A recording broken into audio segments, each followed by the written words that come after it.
Saudi Arabia, a country of 27 million people, home to one of the world's most brutal and repressive monarchies.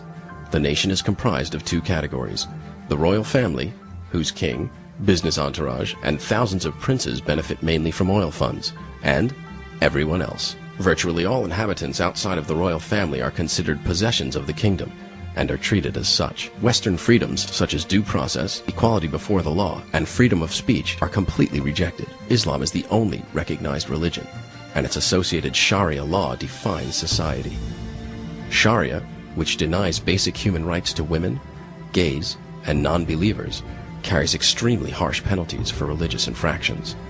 Sharia has even been proposed as an alternate penal code in free-thinking Western nations. Dr. Rachel Ehrenfeld is a renowned expert on Saudi Arabia's connection to terrorist funding. She's been called in to consult for the United States Defense Department, the Treasury Department, and various intelligence agencies. Dr. Ehrenfeld has literally written the book on financing terror. Terrorism costs a lot of money.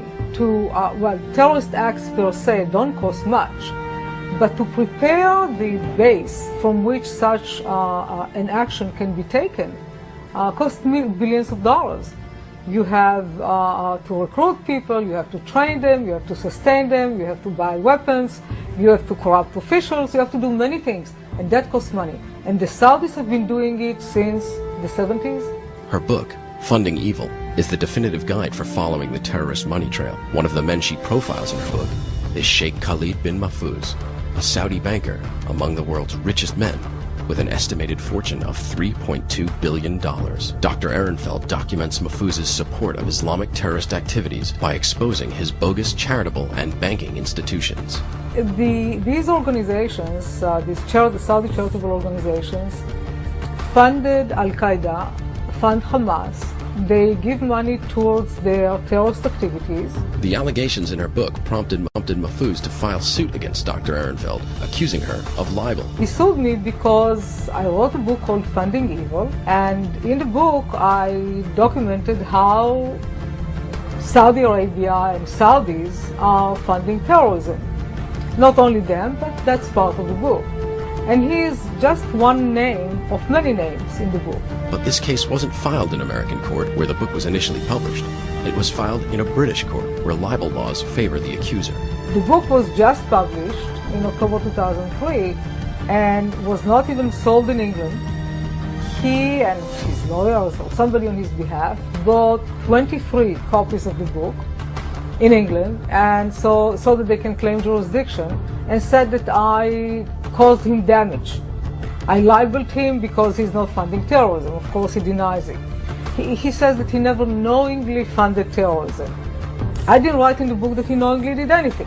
Because English courts aren't bound by a written constitution that protects freedom of expression, their court system has proven to be fertile ground for foreign-born libel suits. In fact, the importing of these cases has even developed into its own industry, dubbed libel tourism. Many Saudi Arabians accused of providing support to terror activities have exploited the English legal system again and again. This process has recently been dubbed the Arab effect in the English press and has made London the world's capital for this type of lawsuit. Many journalistic publications have been forced to settle with Mahfouz under threat of costly lawsuit. Mahfouz runs his own website where he posts apologies from these accusers and flaunts his victories. In the summer of 2007, Mahfouz sued Cambridge University Press for publishing the book Alms for Jihad, where allegations are made about his collaboration with Osama bin Laden's funding machinery. Such is bin Mahfouz's legal muscle that Cambridge University, established in the year 1209, the world's oldest English-speaking publishing house, put up no fight, promised to turn all unsold copies into pulp, issue an apology, and even made payments to the Saudi billionaire.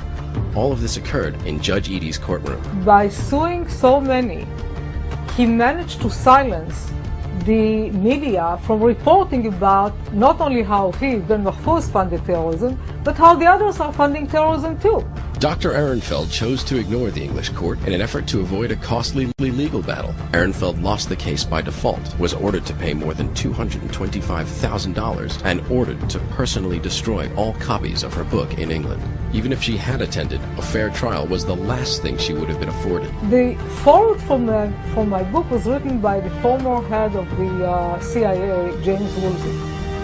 And when the lawyers for bin Mahfouz came to court and presented the case, they said, well, here is the book, and the foreword for the book was written by James Woolsey.